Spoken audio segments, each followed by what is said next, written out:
on this webinar. I am Laura Maloof Miller.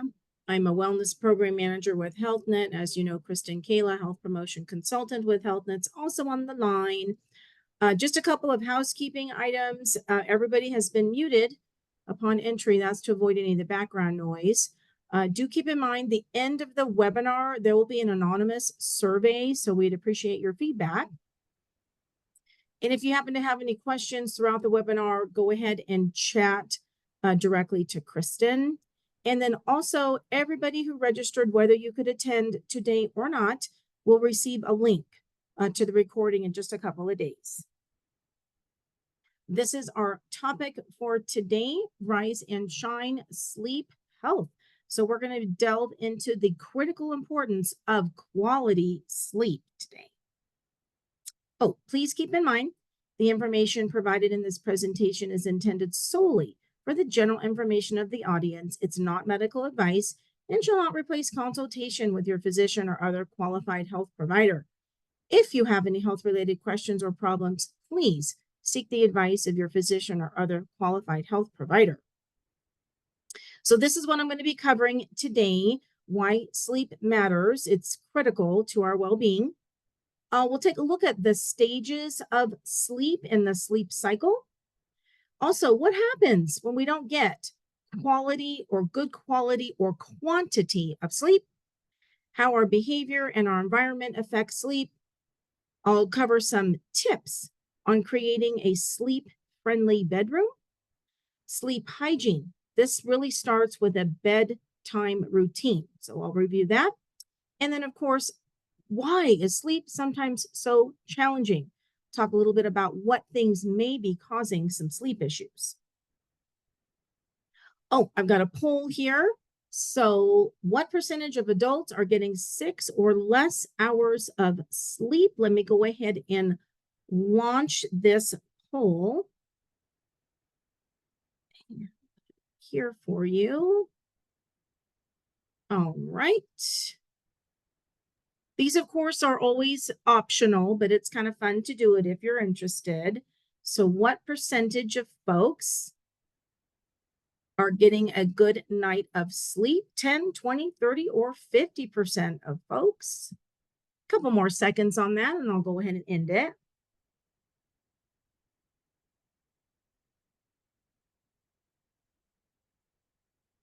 All right. Thanks for playing. Let me share the results. Kristen, let me know if you guys can see that. You should be able to see it on your screen there. Yep, I can see it. Thank you. About 46% of you, so about half of you who took it today said it was 40%. The answer is actually 30%. So nearly 30% of adults sleep an average of 6 hours or less per night. So if that's you, you're getting less than 7 to 9 hours of sleep, and you feel you have some sleep issues, you may want to talk with your doctor about that. All right. All right. So sleep, it's just as important to our good health as, think of it as, eating healthy and exercise. It's just as important. So good sleep is going to improve your brain performance, your mood, and of course, your health. Now, people think that sleep is just downtime when a tired brain gets to rest. But actually, that's wrong. While you sleep, your brain is working. For example, sleep prepares your brain for learning and remembering and creating. The brain actually has a drainage system that removes toxins during sleep. So when we sleep, the brain totally changes function. It becomes sort of like a kidney, removing waste from our system. Everything from blood vessels to our immune system uses sleep as a time to repair. So now these certain repair processes that occur only effectively during sleep. So if you're not getting enough sleep, those processes are going to be disturbed. Our body's ability to control our blood sugar levels, that's affected by sleep as well. With insufficient sleep, our bodies have a harder time managing that blood glucose, which could lead to diabetes and weight gain.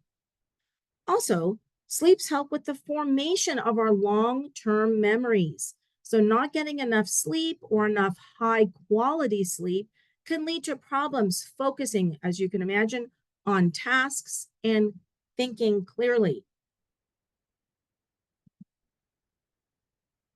When we think about how well or maybe not so well we sleep, we often think of it in terms of, well, how many hours of sleep did I get last night? But that's only one part of the equation.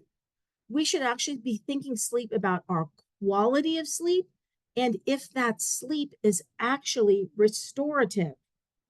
The sleep cycle here, pictured here, has 4 stages, and each stage plays an important role in allowing our mind and our body to be when we're awake and refreshed. So each night we go through 4 to 6 sleep cycles. And not all the sleep cycles are the same length, but on average, about 90 minutes each. In stage one, called N1, this is just when we're starting to fall asleep. It's short, about 1 to 7 minutes. We're not fully asleep. It's easy to wake someone during this time. Stage two, or N2, this is when our body temperature drops, our muscles start to relax, breathing and heart rate start to slow, and then the brain activity changes and eye movement stops. This stage can last about 10 to 25 minutes.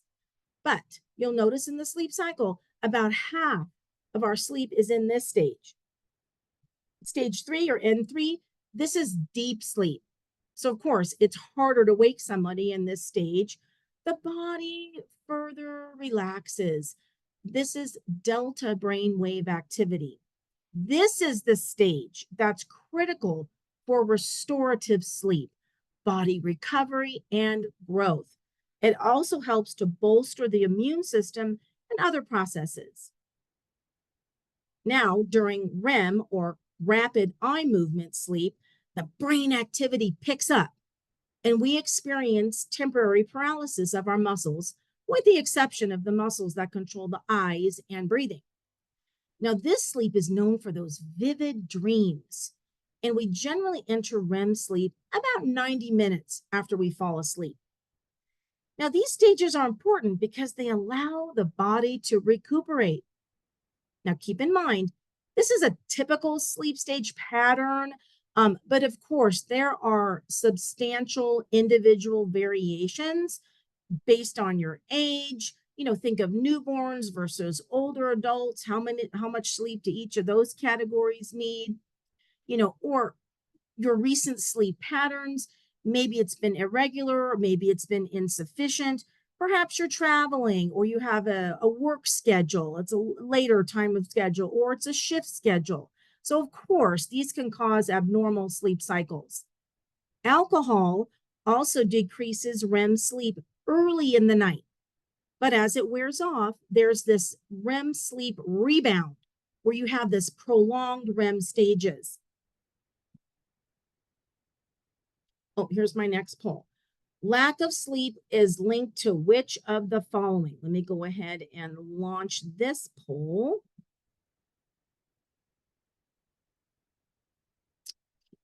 Back and get this one. Lack of sleep. Here it comes. All right. Lack of sleep is linked to which of the following? Of course, these aren't supposed to be hard. They're just supposed to be kind of fun. All right. Couple more seconds on that. All right. Let me share the results. You got it. You got it, of course.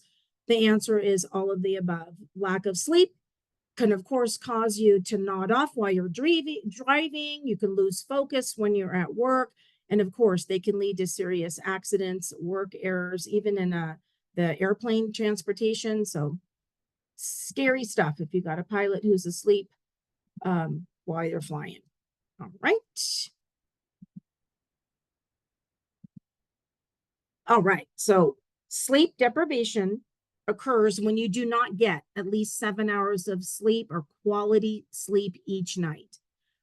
As you can imagine, this causes daytime sleepiness, mood shifts, difficulty concentrating, slower thinking, slower reaction time. Long-term sleep deprivation could play a role in the development of some health problems as well. Of course, lack of sleep affects how we think and how we feel, reduced attention span, no energy, mood changes. It brings on stress, anxiety, irritability. I know for sure I am definitely Mrs. Cranky Pants if I do not get a good night of sleep. Now, there's a strong association between lack of sleep and cardiovascular problems, such as high blood pressure, heart attack, and stroke. Also, without good sleep, diabetes and obesity could be a problem too. And it's because sleep helps with that blood sugar control. Do you know that sleepy people are hungrier? And guess what they crave? High fat, high sugar foods. Our immune system as well is negatively affected, which means you could get sick more often. You also may have a poor response to vaccines. Sleep also helps with our hormone functions. So without good sleep, you may be more susceptible to hormone issues. And then pain. Sleepy people are at higher risk for developing pain or perceived worsening of existing pain. And guess what? Pain is a sleep disruptor. So then it becomes like this vicious cycle. Here are some questions to think about. If you're wondering, do I get a good night of sleep? Here are some questions to think about. How disruptive is your sleep? Maybe it is, maybe it's not. Do you have pets that are in the bed with you? Do you have small children at home that would wake you up in the middle of the night? Noisy neighbors or a partner who snores? Or maybe there's a bright street light coming into your window. How long have you been experiencing poor sleep quality? Maybe you're not, or maybe it's been days. Maybe it's been weeks. Maybe it's months or even years. On average, how many hours are you sleeping per night? 3 to 4, 5 to 6, 7 to 8, or are you getting 8 or more? What about caffeine? Do you drink caffeinated beverages in the afternoon? Well, of course I do. That's how I get through my afternoon. How often do you consume alcohol before bedtime? Now, does that mimosa with breakfast count? No, I'm really talking about the after dinner drink or the nightcap, something right before you're about to go to bed. How often are you having trouble sleeping? Never? Occasionally? Sometimes? Often or always? Same thing with having trouble staying asleep. So same thing, never, occasionally, sometimes, often, or all the time. And what is your stress level? Oh, I'm not very stressed at all, or no, I've got a lot of stress in my life. And how often do you struggle staying awake throughout the day? Maybe you're asleep right now. I don't know. And are you sleeping on an old mattress and a completely flattened pillow? That may be contributing to restless sleep or aches when you try to get out of bed in the morning. So just some questions to think about. Okay, here's another poll. You need the same amount of sleep throughout your lifespan. Let me go ahead and launch this one. You need the same amount of sleep throughout your lifespan. Is that going to be true or false?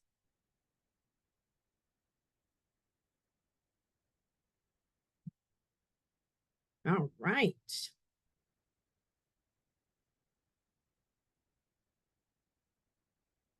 Good job on that. Yep, you got it right. That answer is false.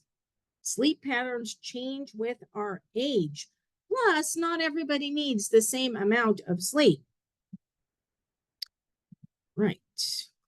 Oh. So here's a little bit of a guide. So the amount of sleep Depends on a lot of different factors, especially your age. Now, while sleep needs vary significantly among individuals, these are sort of the guidelines for the different age groups. So, other factors affect how many hours of sleep you need. One is sleep quality.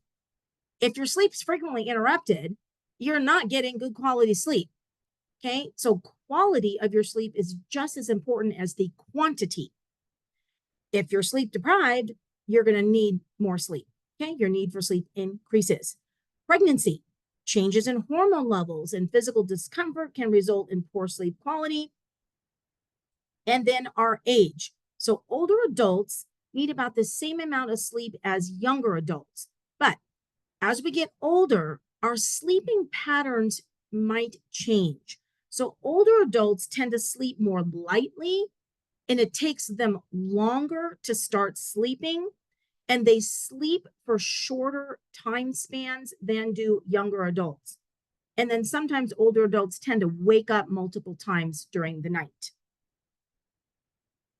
Okay, how do our habits affect our quality of sleep? Drinking alcohol before bed will help you sleep better. Let me see what you think about this answer. Okay. What do you think?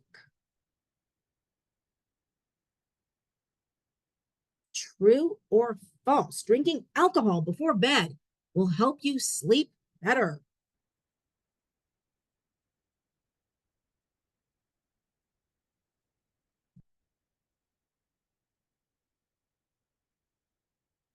All right.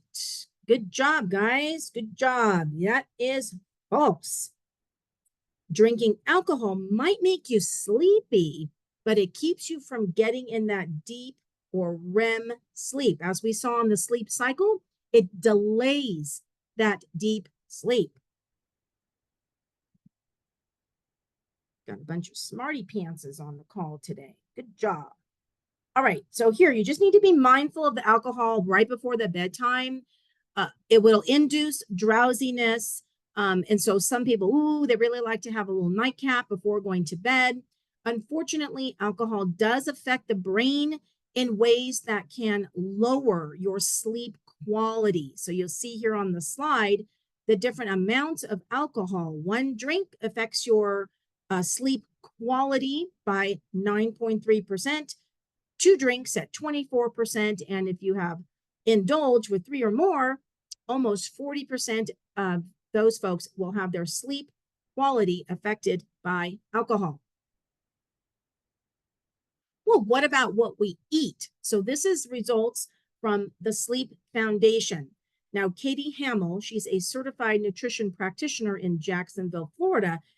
She says that our nutrition and our diet, without a doubt, correlate to the quality and quantity of our sleep. So, what we eat and when we eat it can drastically impact both our ability to fall asleep and the quality and the duration of our sleep cycles. So, what should we be eating or shouldn't be eating right before bed for quality shut-eye? Overall, if you aim for those healthier snacks, those folks tend to sleep better on average. So we look at the yogurt snackers, they get some of the best sleep. They get about 18 more minutes per night on average, and they're 61% of those experience above average sleep quality. But I've got a sweet tooth. So what about eating those cookies or cake or brownies? They actually don't fare so bad. The survey showed that they slept 12 minutes more than the average.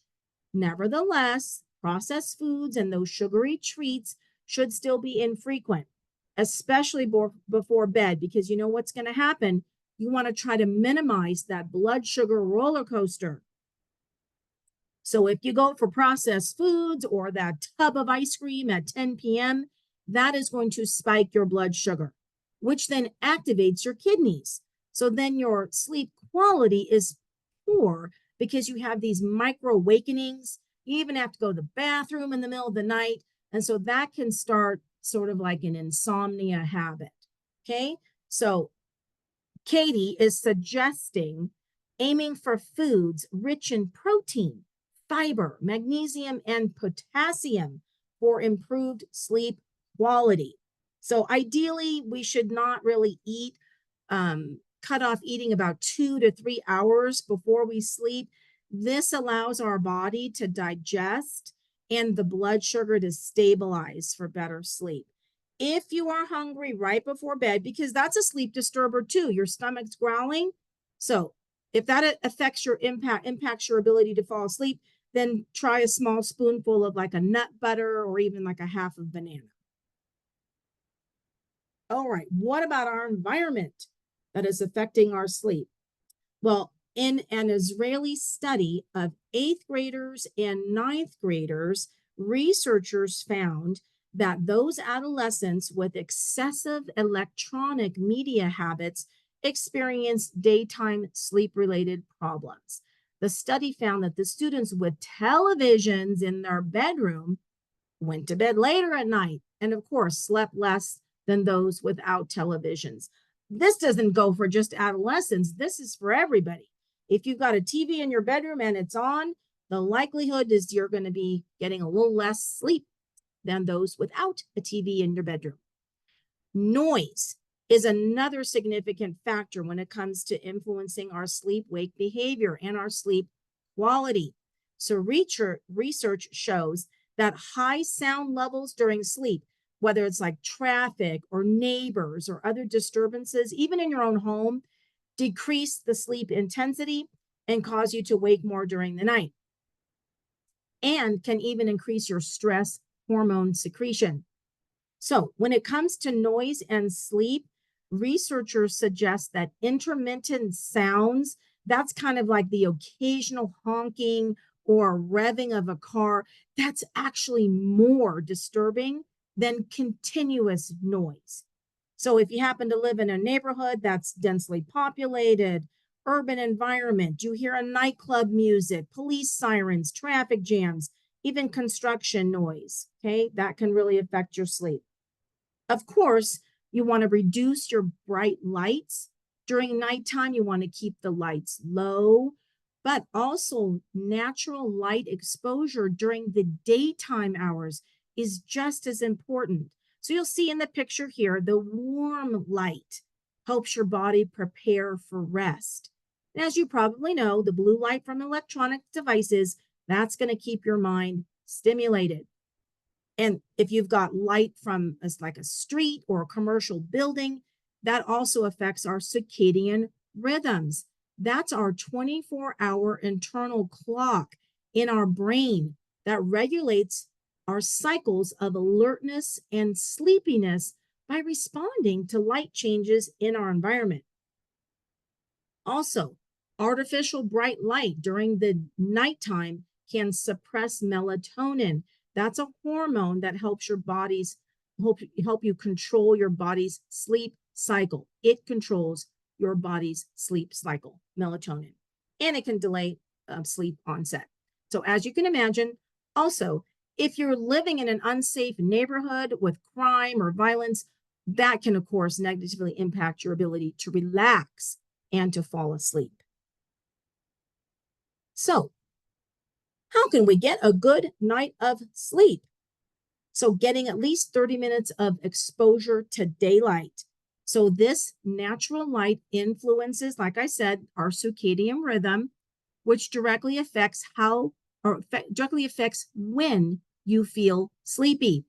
So try to get that light exposure, like daylight, early in the day, so that can help you with your sleep wake pattern and make it easier to sleep at nighttime. So simply step outside in the morning with your cup of coffee or as part of your commute. Getting that natural light, even in through your windows, can help. So you want to aim for at least 30 minutes of natural light exposure each day. A consistent schedule has also been linked with improved sleep, and the timing of our everyday activities, such as meals, can impact sleep patterns. So you want to set a consistent wake time. You're going to start your day with the same routine, whether you're going to have breakfast, lunch, and dinner around the same time. This And then it will end your day also with a consistent bedtime routine. Now, if you need to nap in the late afternoon, evening, that can really affect your ability to sleep at night. But if you absolutely have to, late or afternoon, about maybe limit it to 20 minutes. Now, vitamins and nutrients enable the body to function properly, and some studies have found an association between sleep and nutrition.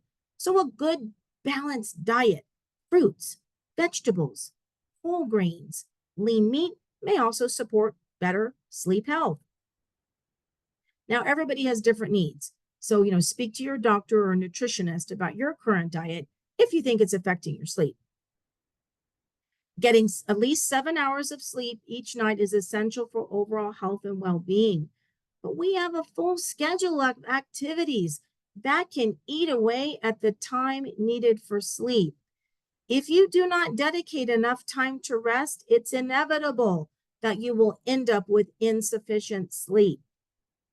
Now, if you need to shift your bedtime to allow for more sleep, then you need to gradually adjust your schedule and by like 15 to 30 minutes per night until you reach the desired bedtime. And having the same sequence of steps to prepare for bed signals your body and your mind, hey, it's almost time to sleep. So your routine should help you feel ready for bed. So tailor your nightly routine to your own needs and your preferences. Maybe you put on comfortable pajamas, brush your teeth, do a relaxation exercise, and then you turn the lights out. And of course, stress is a huge one. So decreasing stress can help settle your mind and your body so that you can transition smoothly into sleep. Now, some people will do stress relieving like deep breathing, journaling, stretching, reading, meditating, listening to ambient music. Try a few different activities to find the right fit for you. Tossing and turning in bed can lead to frustration. So if you've been in bed for 20 to 30 minutes without falling asleep, get out of bed. Do a calming activity. Keep the lights dimmed. Avoid those electronics, and then head back when you're starting to feel sleepy. Phone calls, text messages, notifications, they're a source of distracting noise and vibrations that can interrupt the sleep. If possible, keep phones and tablets out of the bedroom entirely. If you need to keep your phone in the room while you sleep, silence those notifications. Put a do not disturb on your phone. Watching the clock, oh my gosh, that increases anxiety, which of course then makes it harder to fall asleep. So try not to keep your phone or the alarm clock right there next to your bed. Put it sort of out of sight. Put it somewhere where you're not tempted to just, roll over and look at the time. And daily exercise has many benefits for our health. And the changes it initiates in energy use and body temperature can promote solid sleep. Now, most experts will advise against intense exercise right before bedtime. Obviously, that may hinder your body's ability to effectively settle down, but that is totally up to you. If it makes you really tired and you sleep well, great. So when it comes to setting up your bedroom for a restful night, think of these suggestions. So you want to ditch the blue light emitting devices from your bedroom, phones, computers, TV. If you happen to have them in your bedroom, you can actually use them for like sleep apps. They can be used to play white noise or other nature sounds. And if you can't find any blackout curtains that fit your style, then use blackout shades behind your decorative curtains and make sure to draw both of those at night. Now, if you can't eliminate noise in your bedroom, try to mask it with white noise, maybe from a fan or a humidifier or some other machine. Is your dog a bad sleep buddy? You may want to consider keeping the pets out of your bedroom if they disturb your sleep. And keeping it cool, a temperate bedroom is better for sleep. So put the thermostat between 60 and 75 degrees. And make your bedroom a haven for sleep and intimacy. Leave everything else and the stress they bring outside the bedroom door. Your pillow may need to be replaced as often as every 2 years. Now, be sure your pillow still supports your head and your neck, keeping them in a neutral position. And of course, the mattress. That generally needs to be replaced about every 9 or 10 years. And make sure your mattress is still comfortable and in good shape. A few more suggestions. If you're like me, my bed is a magical place where I suddenly remember everything I was supposed to do and I start to worry about it. So if you wake up with your brain spinning, write your worry down, then let it go. Allow yourself to go back to sleep. Remember, your worry's recorded. It's out of your mind for now. You can tackle it when you get up. Research suggests that people who focus in on being grateful have an easier time sleeping. So if you wake up and you can't get back to sleep, write down a few things in your life that you're grateful for. Large things, small things, the people you're thankful for, the positive things that happened today. Just focus in on that. No worries or fears. Fill your mind and your heart with positive feelings. When it comes to sleep, our bodies love consistency. Start to train your body to sleep when it should be sleeping. Set your alarm for a reasonable wake up time and choose a bedtime. I talked a little bit about pain. Pain and lack of sleep feed on each other. So pain going to wake you up, and not being able to sleep is going to make your pain worse. So a hot bath or a shower before bed, that can relax your muscles and your joints. Heat may ease the stiffness that causes pain, and it can help your body unwind and get ready for sleep. Charge your phone and other devices away from your bed. Try listening or reading or listening to music. You could go with an old school alarm clock and have a pen or a notepad by your bed so you don't have to reach for your phone. Of course, you can always use a blue light filter on your devices, but the idea is to do something besides just grabbing your phone and scrolling. Who knew that trying to get a good night of sleep could be so complicated?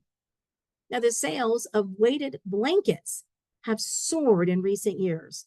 Now, while the research behind the health benefits of the weighted blankets is still fairly inconclusive, those who swear by them say that hunkering down under that added weight helps to reduce anxiety and, in some cases, relieve insomnia. Now, the typical weights for these blankets range from about 5 pounds to 30 pounds, and sleepers tend to feel most comfortable beneath a blanket that comprises of roughly 10% of their own body weight. We talked about this. The right mattress for your back depends on you. Now, someone with a larger build may need a firmer bed, while someone smaller might find that bed too stiff because they don't sink into it very much. What really matters is that your mattress provides that just right amount of support to keep your spine aligned while you're sleeping. If your bed's too soft or too firm, your body won't be able to relax and you're going to wake up stiff, sore, and tired. Now, most people prefer side sleeping than any other position. If you are a side sleeper, the best mattress should provide adequate cushioning and support to promote spinal alignment. That said, it's just important to choose the right pillow while you're sleeping in this position. Side sleepers generally need a thicker pillow to fill in that space between their head and their neck.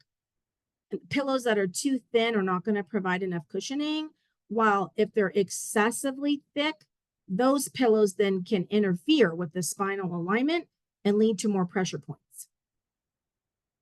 Now, people with back pain and circulation problems, they may benefit from sleeping on one of those adjustable beds, where the frame can be elevated and lowered, both the upper and the lower body. Now, many of these adjustable beds, they have advanced features like zero gravity positioning for lower back pain relief and even massage functions. Now, a mattress topper, that can make a mattress feel softer or firmer. And of course, it protects the mattress from wear and tear.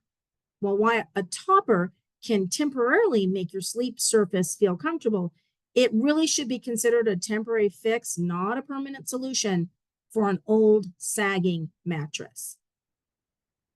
A sleep mask. Now, that's an accessory placed over your eyes to block out the light.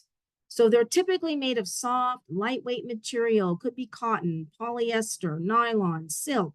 They even have some models that have foam padding to cushion your face and even block out more light. As we know, light acts as a signal to our bodies to, hey, we need time to wake up or stay awake. So the sleep masks seem to be useful if you're a shift worker or people who normally are trying to sleep during the daytime. Also for people who are trying to fall asleep on a plane or other forms of transportation. Now, the smartphone, of course, it's an integral part of our life. So, and about 77% of American adults own a smartphone. So smartphones, of course, they're used for the news, social media, gaming, calendars, but they can even promote quality sleep. Make sure to check out some sleep apps. A lot of times you'll find soothing music, calming meditations, and even features like sleep tracking help you fall asleep, stay asleep, and maintain some healthy sleep habits. If you happen to be a hot sleeper, you may want to invest in the cooling sheets. So cooling sheets are designed to be breathable and moisture wicking so that you can stay cool. Essential oils. Now, these are derived from plants, and research demonstrates that because smell affects sleep, incorporating certain essential oils into your bedtime routine may help people sleep better. Think about lavender, chamomile, cedarwood, or sage oil. And last but not least, here come the pajamas.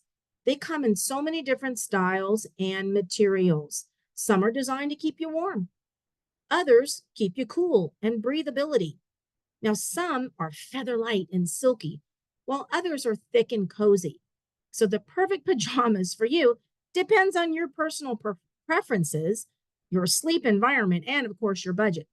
My husband has pajamas that are made from bamboo.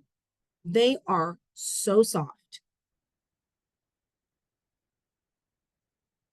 White noise machines are popular among many sleepers for their ability to block out that unwanted noise and potentially promote more restful sleep.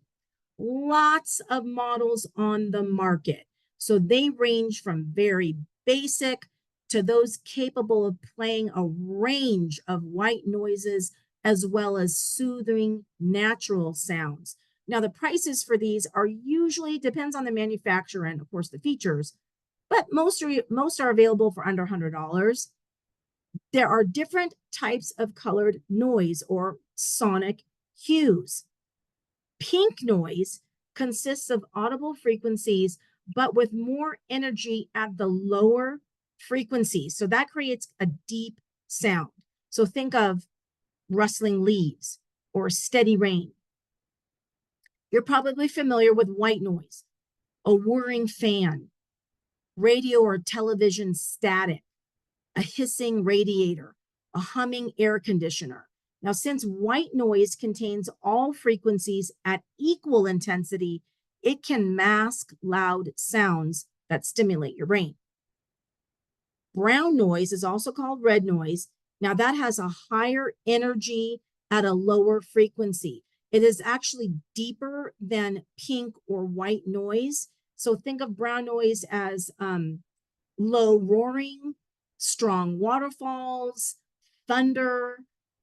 Though brown noise is deeper than white noise, they do sound similar to the human ear. Now, there isn't enough research to really support the effectiveness of brown noise for sleep, but according to anecdotal evidence, the deepness of brown noise can induce sleep and relaxation.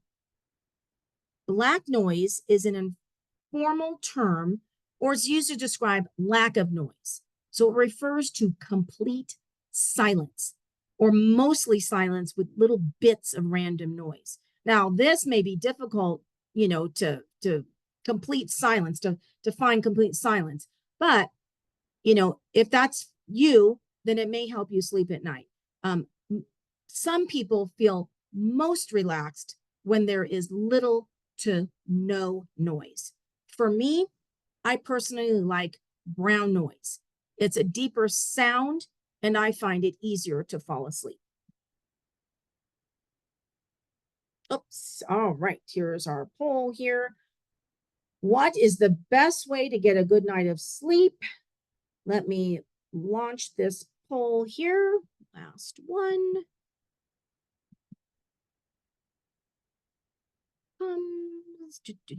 I don't know about you, but geez, trying to find a good night of sleep. Oops.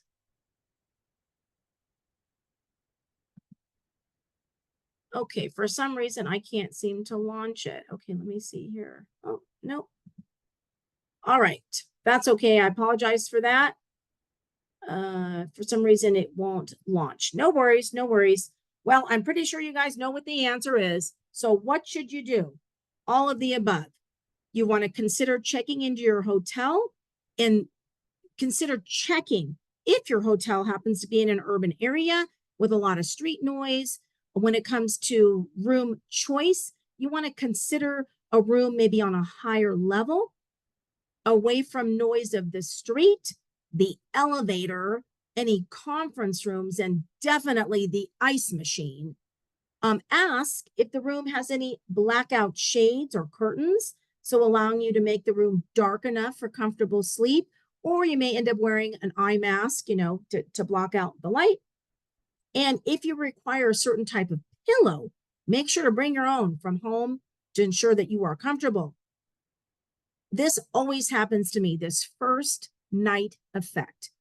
Okay. The first night effect, because it's keeping you alert and restless. What it does is the first night effect, it's increased alertness and vigilance experienced when you're sleeping in a new environment. So studies show that heightened activity in the left hemisphere of the brain, typically associated with wakefulness, rather than the expected relaxation during sleep. So that left side of your brain is awake. So this heightened vigilance, it's supposed to serve as a protective mechanism, enabling individuals to wake up quickly in response to maybe a potential threat, an unexpected noises, things like that was supposed to enhance your safety. But that is a real problem on the first night. All right, 3 different types of common sleep problems. So we have problems getting to sleep. So you're lying awake and you cannot fall asleep. We have problems staying asleep. So whether you wake up earlier or you want earlier than you want to, or you wake up during the middle of the night, and poor sleep quality. You sleep, but you don't wake up refreshed or rested. So what can be causing this? Big changes in your life. You're moving, you're getting a new job, you're having a baby. This can change your routine and your sleep problem. These changes can lead you to spend more time thinking and feeling positive or negative emotions. You could be excited about something, or you could be worried about something. All of this can make it harder to fall asleep and stay asleep, especially if the changes are negative. The end of a relationship or bereavement, these can affect your mental health. Then, of course, your mental health, that affects your ability to sleep. So depression cause you to sleep too much or not enough. Anxiety can make it difficult to switch off and relax. Things like post-traumatic stress disorder can make it harder to sleep and feel safe. And people dealing with difficulties after experiencing trauma, They often will have nightmares. If you're experiencing mental health issues, of course, contact your doctor. Physical pain, chronic pain, things like bladder and bowel problems can affect your sleep. Arthritis, make it more difficult to get comfortable when you're changing positions. Not only physical health problems, but then you also have things like medication. Sometimes medications can make you either sleep longer or experience disturbed sleep, such as nightmares or vivid dreams. Some medications, things like antidepressants or painkillers, can make you feel groggy and disoriented in the morning. So if you're having trouble sleeping and you think it's a result of a medication, talk to your pharmacist about that. Then, of course, there are sleep disorders such as sleep apnea. Folks with this sleep disorder are sleepy during the day. They may be snoring loudly. They have episodes of gasping or choking or pauses in breathing in the middle of the night. People experiencing these symptoms should see a doctor. They're actually, sleep apnea can be treated, so that will help you sleep much better. Insomnia, so the ability to initiate or maintain sleep, and excessive daytime sleepiness, such as narcolepsy. Those are a few sleep disorders. So talk with your doctor. You can help manage these conditions and eliminate the causes, and you can improve your sleep and restfulness. My last slide here is on if you are having trouble. From time to time, we have an occasional waking up through the night. That's not real cause for alarm. However, when it becomes like chronic sleep problems, that can affect your health and your safety. So you'll want to talk with your doctor if you're constantly tired, have problems falling asleep. Don't dismiss these problems. They could be a symptom of something else. So your healthcare provider may even refer you to a sleep specialist. And then maybe even keeping a sleep diary. This helps identify normal sleep patterns and your sleep habits. And of course, pain is a sleep disruptor. So if you have chronic conditions or medications, don't even get me started with menopause. Make sure to talk with your primary care doctor. These last slides here, so thank you for your attention today. These are on programs that help our HealthNet members maintain and build their healthy habits. So make sure to log on, if you're a HealthNet member, to your HealthNet account. Don't forget to take the health risk assessment, gives you a quick snapshot of your health status in a lot of different key areas. And your health habits can be a challenge. So if you want some help, make sure to sign up for some health coaching. Craving to Quit, this is our tobacco cessation program. So it's designed for those who are ready to quit to permanently break their addiction to tobacco. Eat Right Now, that's the healthy eating program. It's going to focus in on triggers, cravings, healthy habits, not dieting. So it's building healthy habits. Life is Stressful. If you want some help with stress, this program is open to HealthNet and non-HealthNet members. Lots of different tools and videos and modules to help with chronic stress. And HealthNet members, don't forget to take advantage of our discounts on weight management, chiropractic programs. We've got some for eye care, hearing aids, and then our fitness club discount as well. And we've got some challenges coming up. So every month online, we've got stress, steps, sleep, and nutrition open to everybody. Guess what? HealthNet members, in September, we've got Snooze Soundly. This is a 30-day challenge. So make sure to go online and sign up for that one. And next month in September, the webinar is Understanding Burnout. So we're going to be learning how to listen to our body's alarm system and expanding our ability to cope. We're going to learn about stress and burnout, its impact on our physical and mental health, and we're going to offer some evidence-based techniques to help you create a self-care plan. Again, thank you for your time today. Everybody who registered for this webinar will receive a link to the recording in just a few days. Thank you for your time, and feel free to exit the webinar at this time.